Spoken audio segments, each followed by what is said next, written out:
Commander Hyunwoo stood in the main control room of Aegis Prime, staring at the message that had just arrived. The orbital station hummed quietly around him, its metal walls vibrating with the steady rhythm of life support systems. Through the large windows, he could see New Terra spinning slowly below, its blue oceans and green lands looking peaceful in the morning light. The message on his screen was not peaceful at all. "Sir?" Lieutenant Sojin looked up from her console. Her dark eyes were worried. The communication came through the official Galactic Council channels. "It's real." Hyunwoo read the message again, hoping the words would change. They did not. The Galactic Council, which ruled over 12 different alien races across hundreds of star systems, had sent an ultimatum to the human colony of New Terra. The message was simple and terrifying. "To the human settlement on the world you call New Terra," the message began. "The Galactic Council has reviewed your species and found you dangerous to galactic peace. You expand too quickly. You build weapons too easily. You are too aggressive for civilized space." Hyunwoo's hands tightened into fists as he continued reading. "All humans on New Terra must surrender immediately. You have 72 hours to prepare for relocation to a supervised world where you will be watched and controlled. If you refuse, we will use force to remove you. This is not a request. This is an order." The message was signed by representatives from the Vextar Empire and the Coal Confederation, two of the most powerful alien governments in the galaxy. 72 hours, Sojin whispered. "Sir, there are over 2 million people on New Terra. We can't evacuate that many people in 3 days." "They don't want us to evacuate," Hyunwoo said grimly. "They want us to surrender." The communication console beeped again. This time it was Captain Minho calling from his exploration ship, the Starbound. His face appeared on the screen, and Hyunwoo could see the bridge of the ship behind him. Minho looked tired and scared. "Commander, we've got a problem," Minho said without greeting. "I'm at the edge of the system running a routine patrol. My sensors are picking up massive energy signatures heading our way." "How massive?" Hyunwoo asked. "Over 200 ships," Minho replied. "They're coming from 3 different directions. The energy patterns match Vextar and coal technology, plus some others I don't recognize. This isn't a small patrol, Commander. This is an invasion fleet." Hyunwoo felt his stomach drop. 200 alien warships was more firepower than any human colony had ever faced. New Terra's defense force consisted of 12 patrol ships, 3 destroyers, and the orbital defense platforms around Aegis Prime. It would be like fighting a dragon with a pocket knife.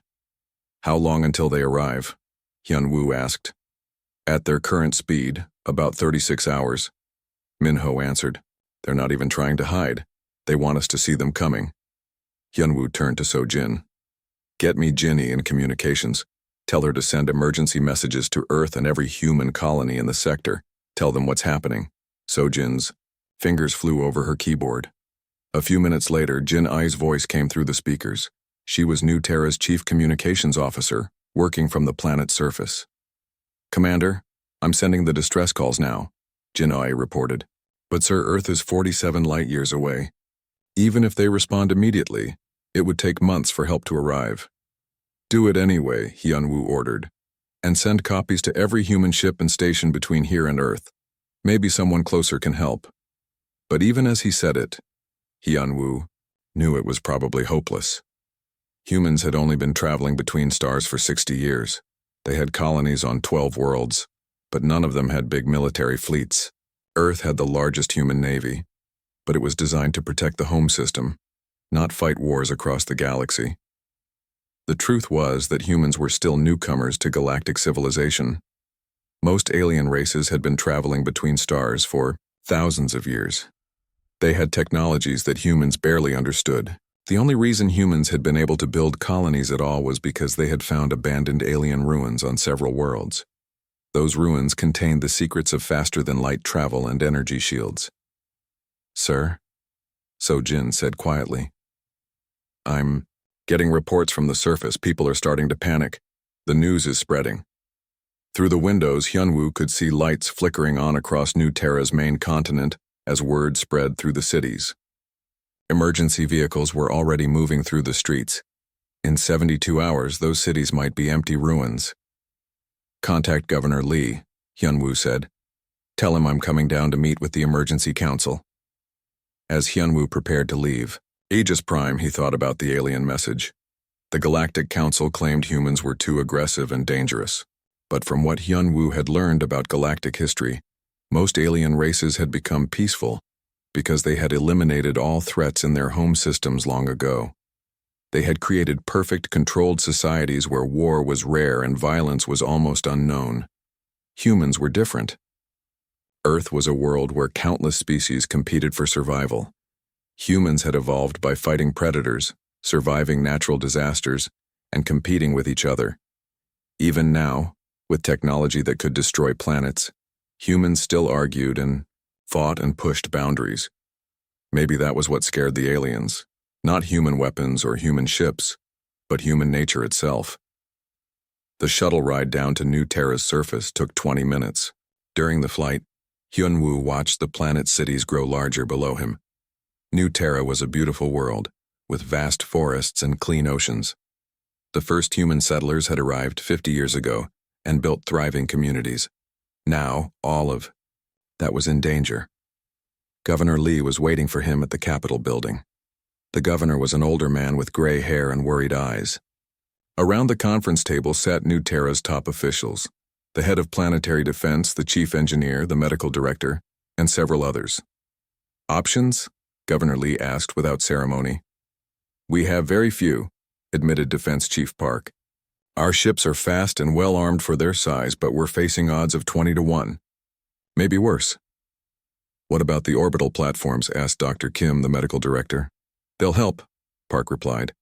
But the platforms are designed to stop pirates and raiders, not a full alien battle fleet. Chief Engineer Wong spoke up.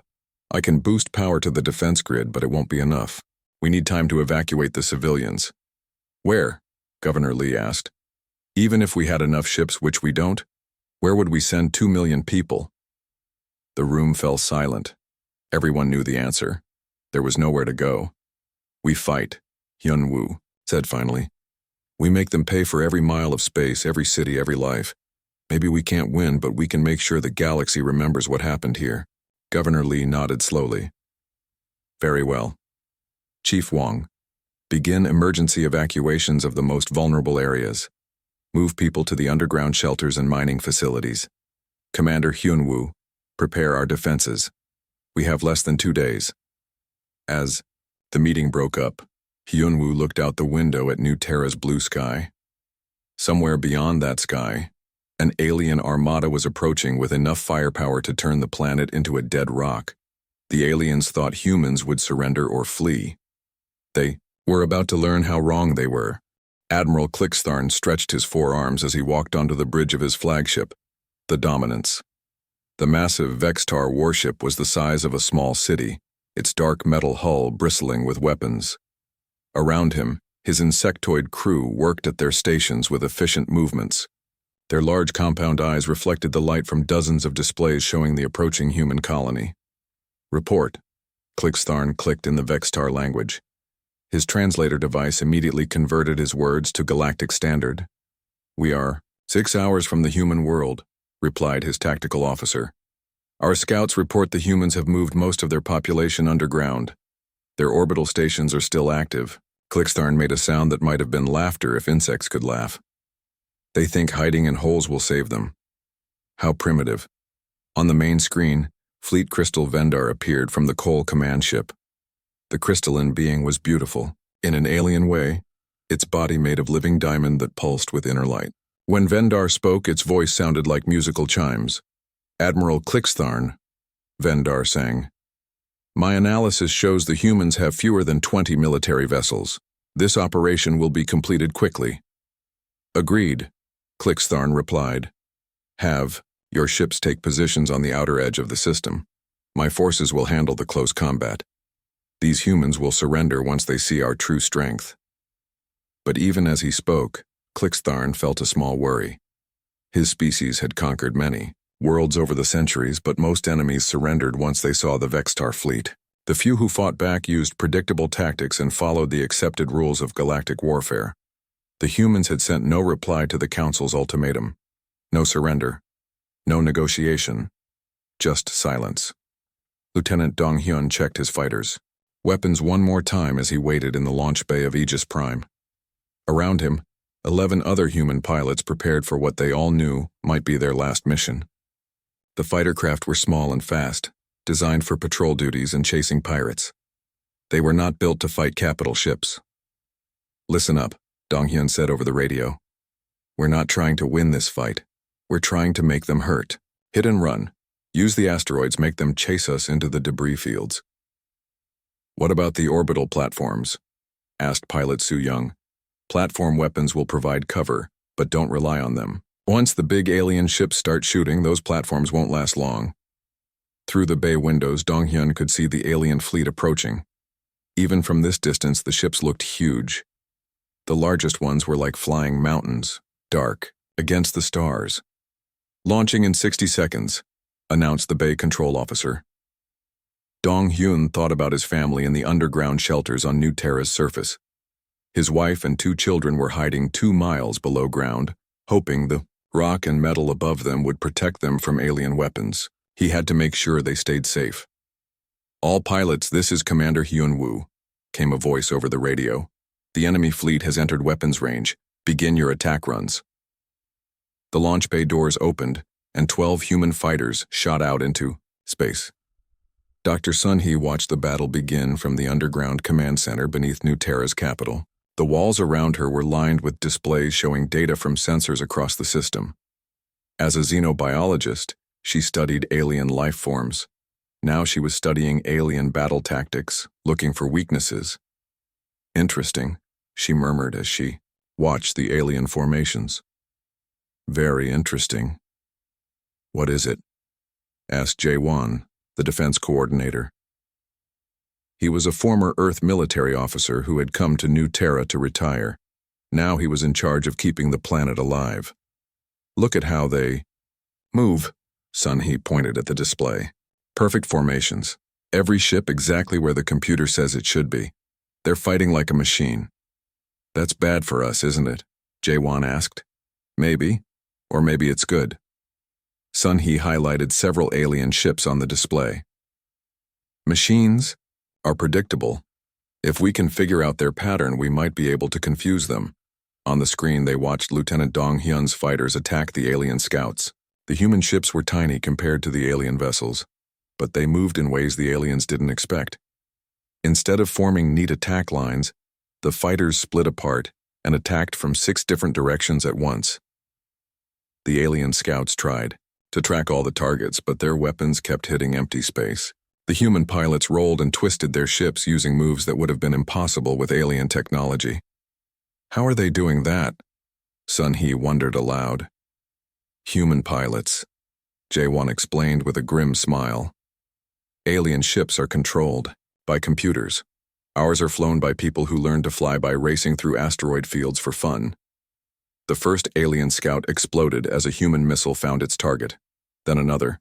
The alien formation began to spread out, trying to surround the fighters.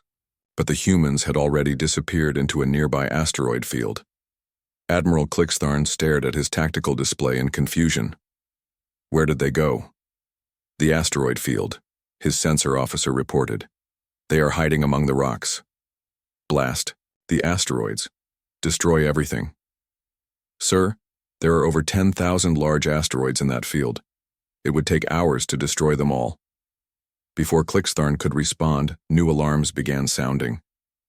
3 human fighters had appeared behind, his scout line attacking his supply ships. Then they vanished again before his weapons could target them. "This is not how civilized warfare is conducted," Clixtharn growled. "They are supposed to meet us in honorable battle." Fleet Crystal Vendar's voice chimed over the communication system. "Admiral, my forces are also experiencing difficulties. The humans are not following standard tactical patterns." On New Terra's surface, Chief Engineer Wong worked frantically to boost power to the defense grid. The underground power plants were running at maximum capacity, feeding energy to the orbital, weapons platforms and shield generators. "More power to Grid 7, she called to her team. "Route backup power from the mining stations." Through the underground facility's cameras, Wong could see the battle in space. Bright flashes of light marked where weapons fired and ships exploded. So far, most of the explosions were alien ships, but Wong knew that wouldn't last. The human fighters were fast and clever, but they were also outnumbered 20-1. "Ma'am," called Technician Juan. "The aliens are changing their approach. They're spreading out, trying to surround our fighters." Wong nodded. She had expected this. The aliens were learning from their mistakes. Soon they would adapt to human tactics. "Activate the mining charges," she ordered. "Ma'am?" "The mining charges in asteroid belt C7. Detonate them when the alien." "Scouts, get close." Juan's eyes widened. "Those charges are for breaking up asteroids. If we detonate them near enemy ships, they'll think the rocks are exploding naturally. They won't expect a minefield in an asteroid belt." Lieutenant Dong-hyun was running low on fuel when the first mining charges exploded.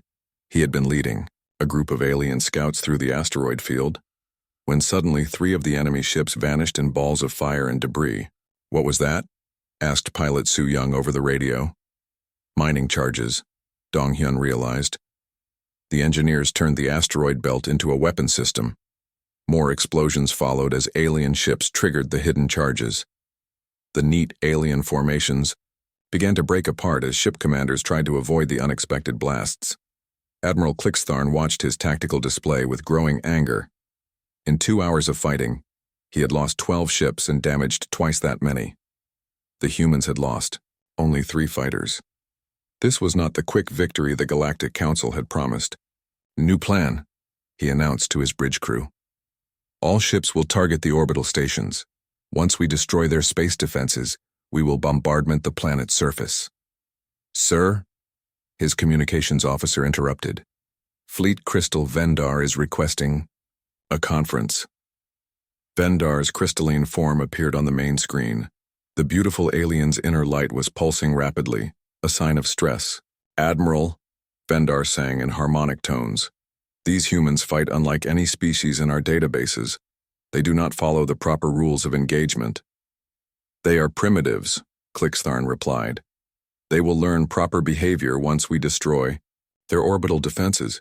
Perhaps, but my analysis suggests we may need additional forces. These humans are more dangerous than the Council believed." Clixtharn's compound eyes focused on the tactical display. The human fighters were regrouping near their orbital stations, preparing for another attack. Such small ships should not have been able to cause this much damage to a proper military fleet. "Very well," he decided. "Send a message to the Council. Request additional ships. We will crush these humans completely." But even as he gave the order, Clixtharn felt uncertain. In all his years of conquest, he had never faced an enemy that fought like this. The humans didn't seem to care about proper military protocol. They attacked from impossible angles, hid in places no civilized race would consider, and used weapons in ways that violated every rule of galactic warfare. What worried him most was a growing suspicion that the humans were just getting started. Admiral Kite stood in the command center of the Solar Defense Headquarters, deep beneath the surface of Earth's moon. The massive underground facility was the heart of humanity's military operations, hidden from alien observers who thought humans were still primitive newcomers to space travel. "Sir, we're receiving the distress signal from New Terra," reported Communications Officer Jin A. Her voice was calm, but Kite could hear the tension underneath. "The message is 18 hours old." Kite studied the holographic display floating in front of him. It showed the positions of all human colonies, trade routes, and military assets across dozens of star systems. New Terra was a small blue dot, surrounded by red markers representing the alien fleet. 200 enemy ships, Kite said quietly. "They're not taking any chances." "Sir, should we send the third fleet?" asked his second-in-command Captain Yuna. "They could reach New Terra in 4 months. Kite shook his head. 4 months is too long. The colony will be dead or captured by then. He touched a control, and the display zoomed in on Earth's solar system. "What's the status of the Retribution?" "Full combat readiness," Yuna replied, immediately. "Captain Boram reports all systems operational. The quantum drive is stable. And the other ships in the project?" Vengeance, Defiance, Sovereign, and Relentless are all ready for deployment. The crews have completed their training. Kitae nodded slowly. For 15 years, Earth had been secretly building a new type of warship. While the alien races believed humans were struggling to understand basic space technology, Earth's best scientists had been developing weapons that pushed the limits of physics itself. The project had started after Earth's first contact with alien ruins. Hidden among the ancient alien computers, human researchers had found something the original aliens had tried to destroy. Technical specifications for weapons so powerful that they had been banned by galactic law. "Contact Director Changmin," Kitae ordered. "Tell him it's time." Changmin's face appeared on the communication screen. He was the head of Earth's intelligence service, a man who knew secrets that could change the balance of power in the galaxy. "Admiral," Changmin said, "I assume you're calling about New Terra." "The aliens have finally made their move," Kitae confirmed. "Are we ready?" "We've been ready for 10 years," Changmin replied. Dr. Yunji has finished her psychological profiles of the alien command structure. She believes they'll retreat, if faced with overwhelming force. "And if they don't retreat?" Changmin's expression was cold. "Then we show the galaxy what humans are really capable of." Captain Boram walked through the corridors of the UES Retribution, checking on her crew as they prepared for departure. The ship was 3 kilometers long and packed with technology that officially didn't exist. From the outside, it looked like a larger version of a standard human cruiser. The aliens would never suspect what it really was until too late. "Status report," Boram called as she entered the engine room. Chief Engineer Yuna looked up from her control console. "Quantum fusion. Cores are stable at 98% efficiency. We can maintain maximum power for 6 months without refueling. Time to New Terra? 18 days through quantum tunnel space. The new drive works faster than anything in the galaxy." Boram nodded.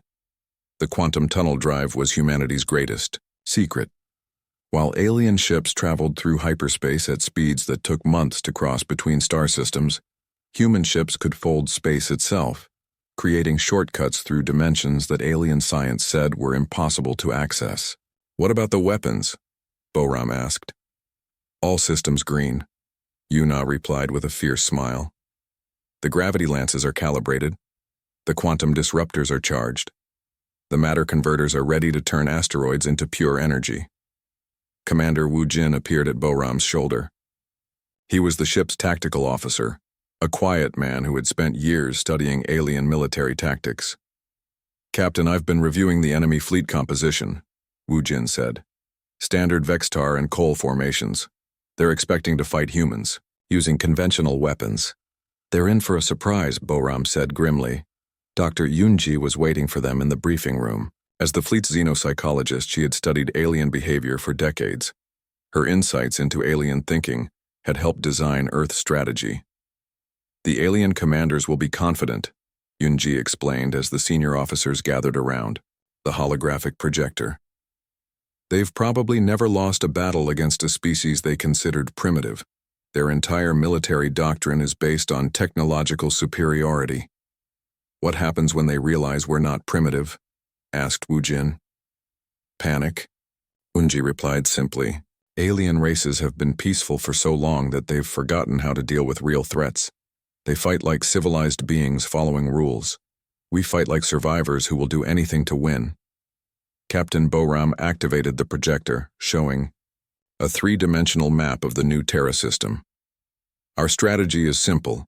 We jump in at the edge of the system and announce our presence.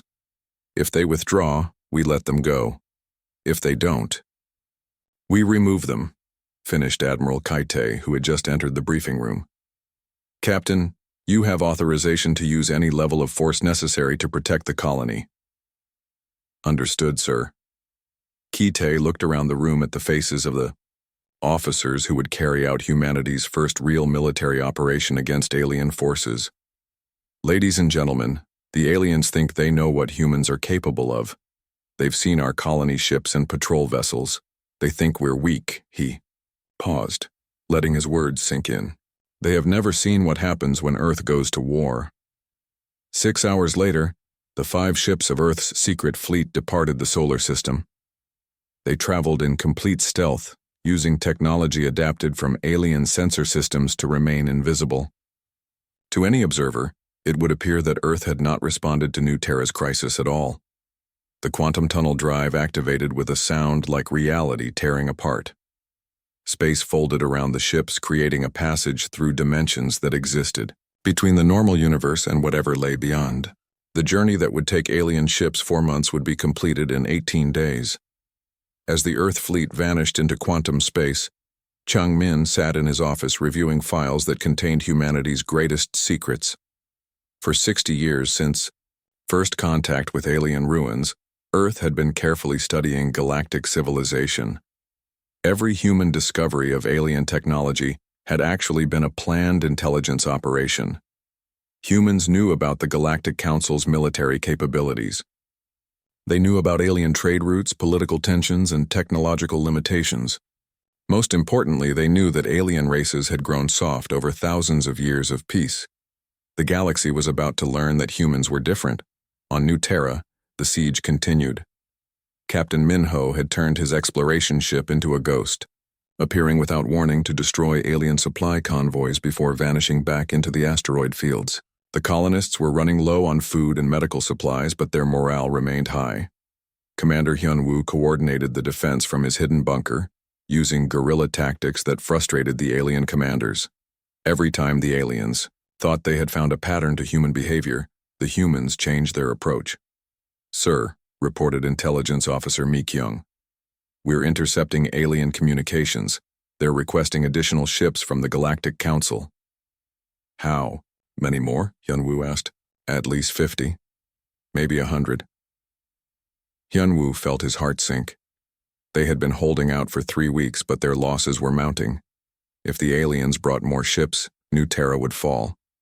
What he didn't know was that help was already on the way. Somewhere in the darkness between stars, 5 human warships were traveling toward New Terra at speeds that broke the known laws of physics. Each ship carried enough firepower to destroy the entire alien fleet. The aliens had made a critical error. They had threatened human civilians. Now they would learn why that was the worst mistake they could have made. The galaxy was about to change, forever. Admiral Clixtharn stood on his bridge studying reports of human resistance. 3 weeks of fighting had cost him over 40 ships. The humans continued to fight with a ferocity that defied all military logic. "Sir," his communications officer reported, "the Galactic Council is sending additional forces. They should arrive in 10 days. "Good," Clixtharn replied. But privately, he was beginning to worry. These humans fought unlike any enemy he had ever faced. They didn't seem to care about military honor or proper tactics. They fought like wild animals, using every possible advantage. What troubled him most was the growing suspicion that the humans were holding back. Their resistance was fierce, but it felt like they were buying time for something.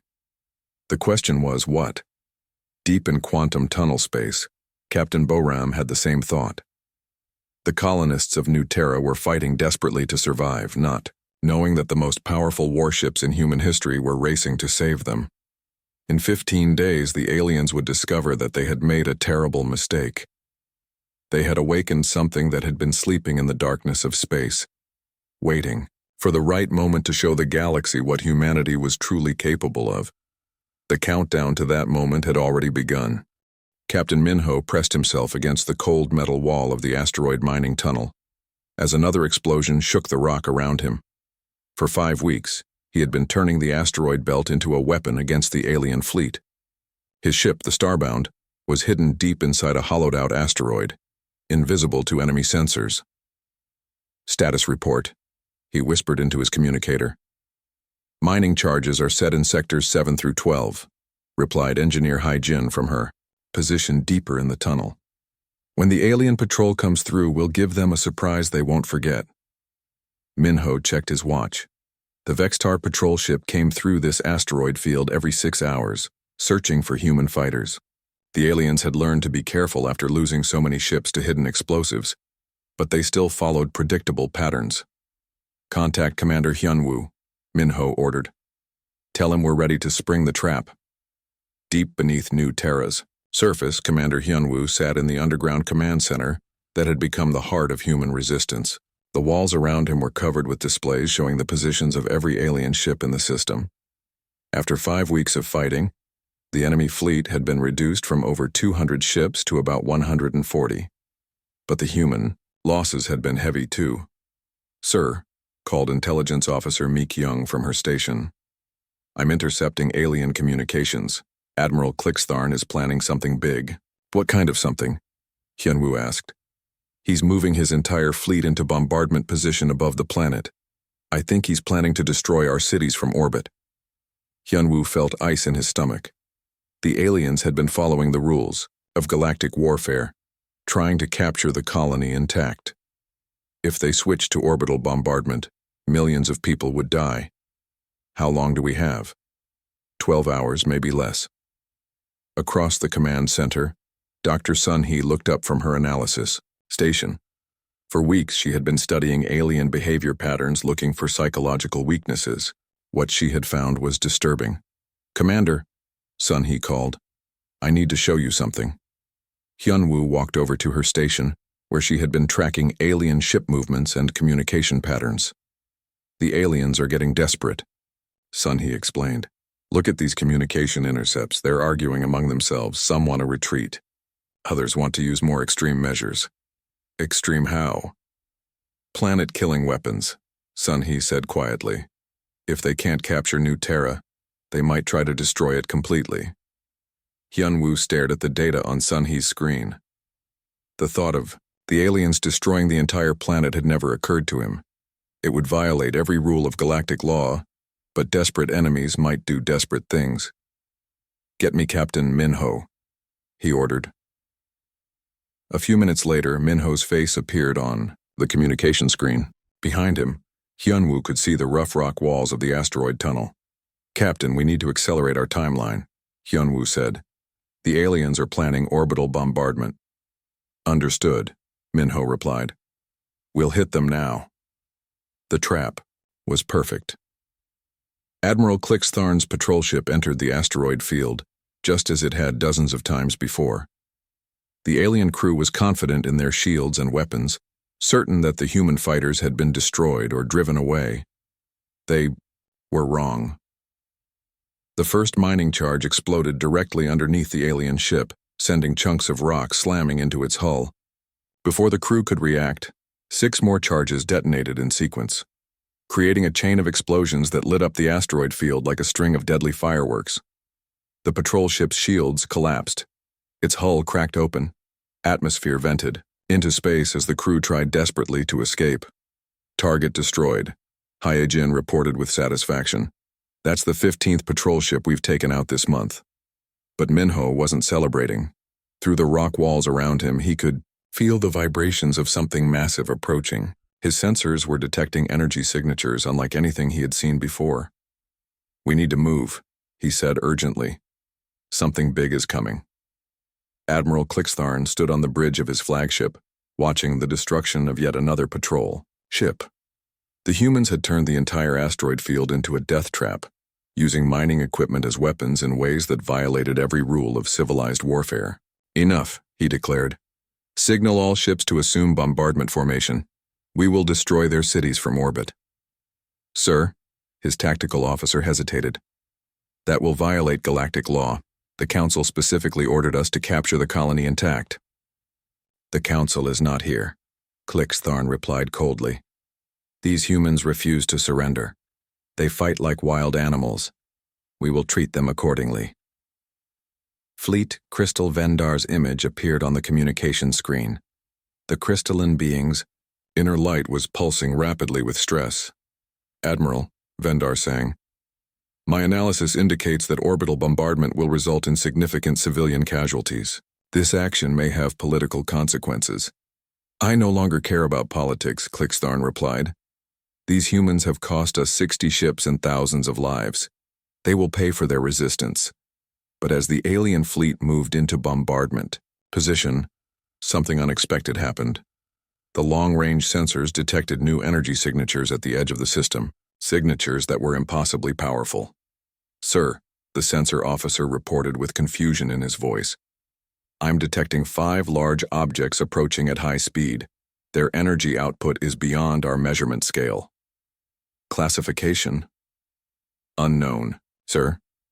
The computer cannot identify the technology.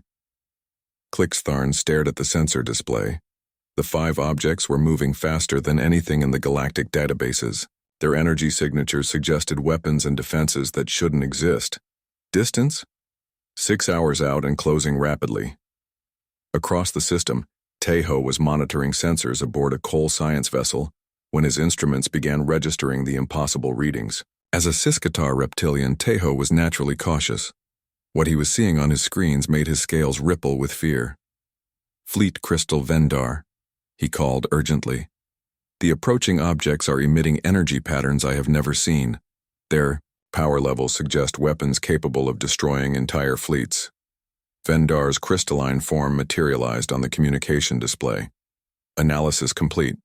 The objects are ships, origin unknown, technology level, beyond current galactic standards. "Could they be human?" Tejo asked. "Impossible. Humans are a primitive species. They lack the technology to build such vessels." But even as Vendar spoke, both aliens felt a growing doubt. The humans of New Terra had already proven to be far more dangerous than anyone had expected. What if there were things about human civilization that the Galactic Council didn't know? On the surface of New Terra, Chief Engineer Wong worked frantically in the underground power plant. The alien fleet's movement into bombardment position meant that her people had very little time left. "Reroute all power to the surface defense. Grid," she ordered her team. "If they start shooting at our cities, we need every shield generator at maximum power." "Ma'am," called Technician Juan, "the power grid can't handle that much energy. We might have system failures." "Better system failures than dead cities," Wong replied grimly. Through the plant's communication system, she could hear reports from across the planet. Millions of people were taking shelter in underground facilities, hoping the rock and metal above them would protect them from alien weapons. Wong had spent her whole life building things, creating power plants and shield generators, and all the technology that made human civilization possible. Now she was using those same skills to try to keep her people alive. "Ma'am," Juan called again, "I'm getting strange readings from the system edge. Something big is coming." Wong looked at the sensor display. 5 massive energy signatures were approaching New Terra at incredible speed. Whatever they were more powerful than anything in the alien fleet. "Human ships?" she wondered aloud. "I don't know, ma'am, but they're coming this way."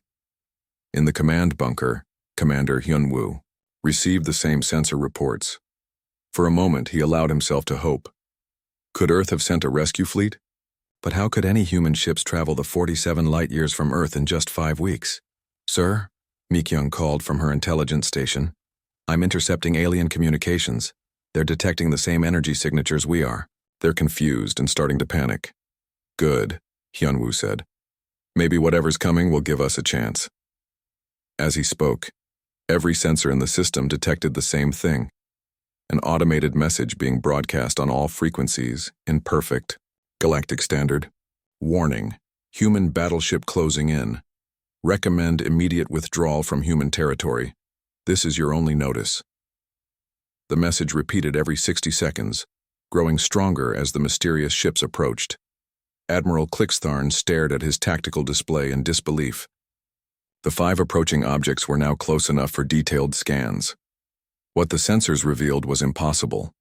Ships, massive human warships, each one larger than his flagship. Energy readings that suggested weapons powerful enough to destroy planets.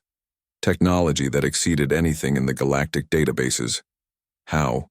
he whispered. "The humans are primitive. They barely understand space travel." But the evidence was right there on his screens.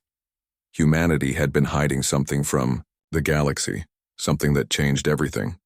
"Sir," his communications officer reported, "the UES Retribution dropped out of quantum tunnel space at the edge of the New Terra system, with a flash of light that could be seen across half the galaxy.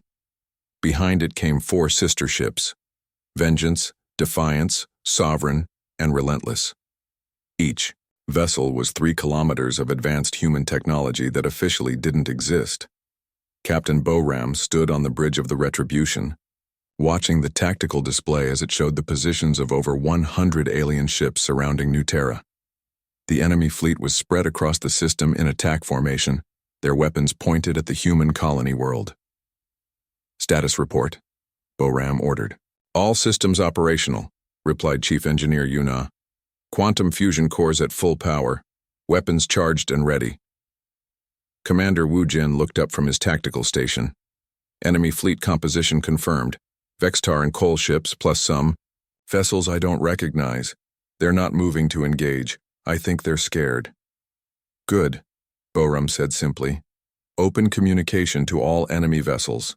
The main screen activated, showing Captain Boram's face to every alien ship in the system. When she spoke, her voice was calm and cold.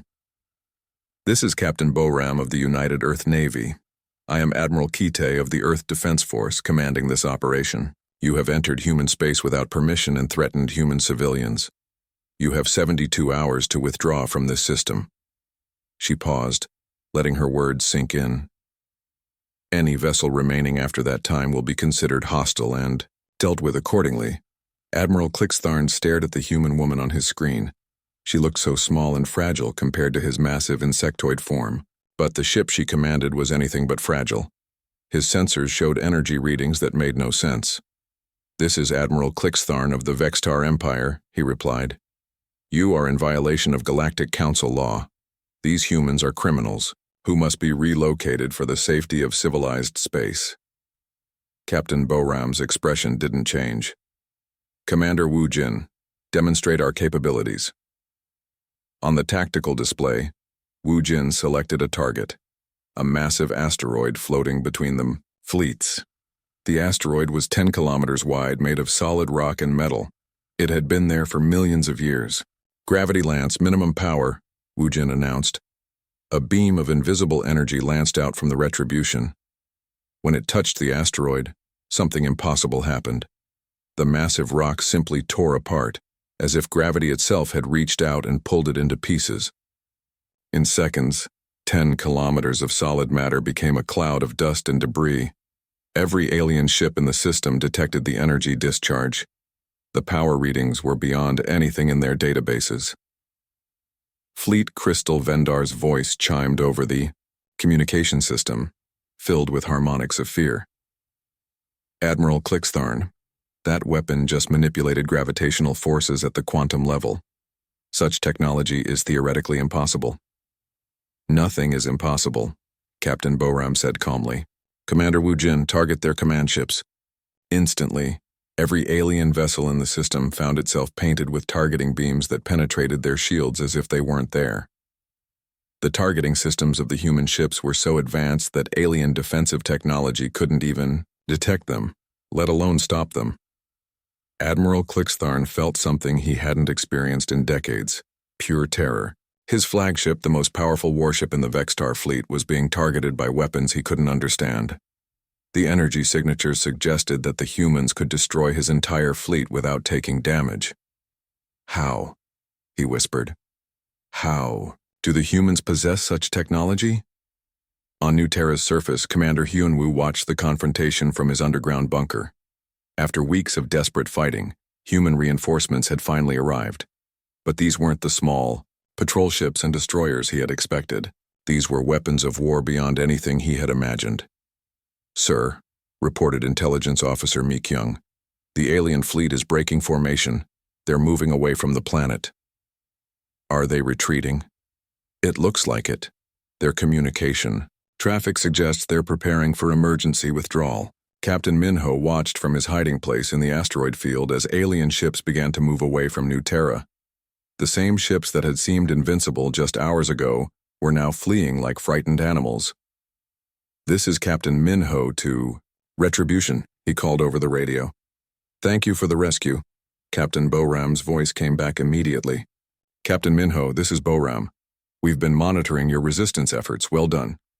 "Ma'am, how did you get here so fast? Earth is 47 light-years away." "That's classified," Boram replied. "But let's just say Earth has been preparing for this day for a long time. Admiral Clixtharn made his decision.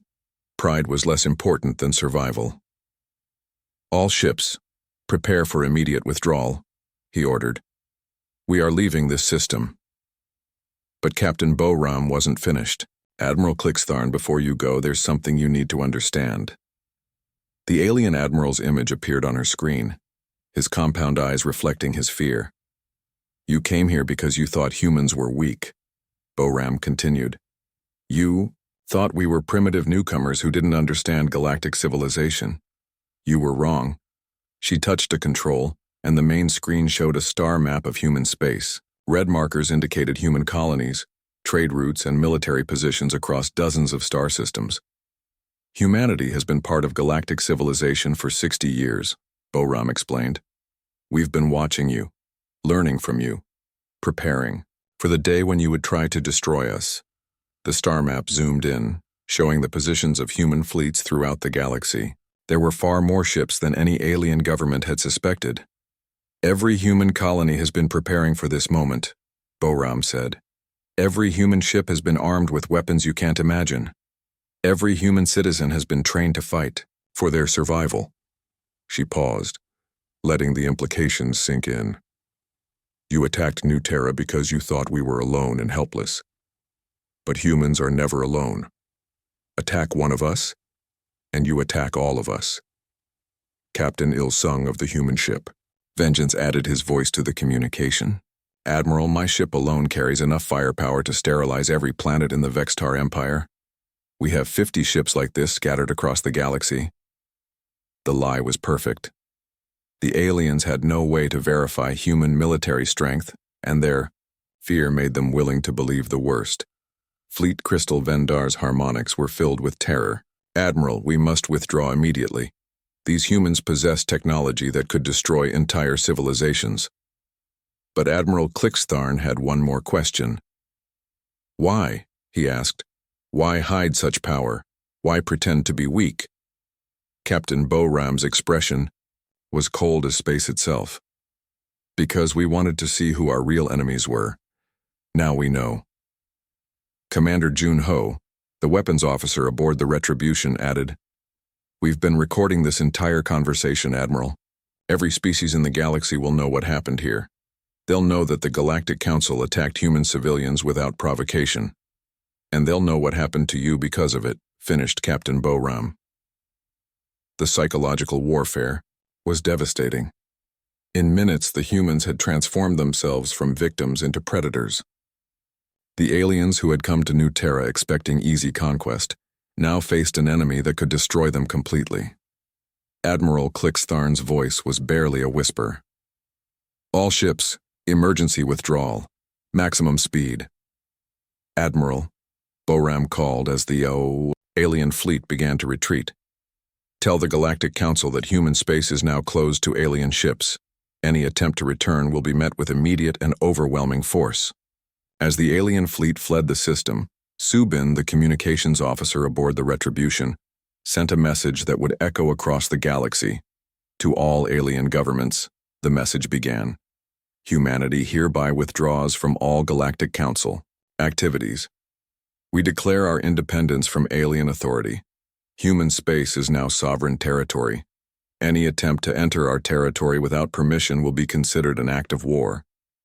The message continued with coordinates marking the boundaries of human space and a warning that human ships would patrol those boundaries with orders to destroy any alien vessel that crossed them. On New Terra's surface, millions of people emerged from their underground shelters to see the alien fleet retreating. The siege was over. The colony was safe. Commander Hyunwoo stood on the surface for the first time in weeks, looking up at the stars where human warships patrolled like protective guardians. Chief Engineer Wong joined him, along with Dr. Sun Hee and dozens of other colonists who had fought to defend their world. "Is it really over?" Wong asked. "This part is," Hyunwoo replied. "But I think it's just the beginning." High above them, Captain Boram stood on the bridge of the Retribution, watching long-range sensors as the alien fleet disappeared into hyperspace. The immediate threat was gone, but she knew this was only the first battle in a larger war.